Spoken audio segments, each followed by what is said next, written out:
Well, when I transferred to Purdue Calumet, which is in Hammond, Indiana, that's where I finished and got my degree in public relations with a minor in English. Because at the time they hadn't even started their journalism program. So I was at Colorado State. My dad got sick and got Guillain-Barré syndrome.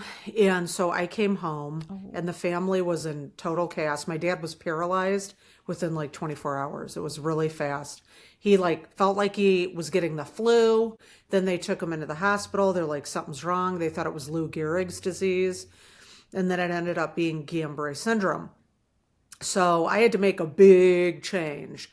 And so I started paying for college. So of course I went to Purdue Calumet, and that was really good.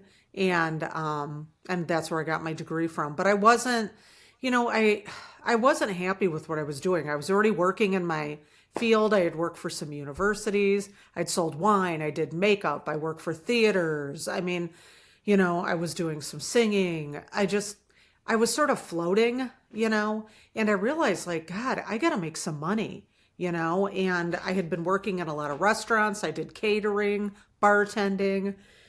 So I thought, you know what? My third obsession, music, writing, and if you're a curly person, you understand hair. So I thought, I'm going to go back to hair. I'm going to go to school for hair.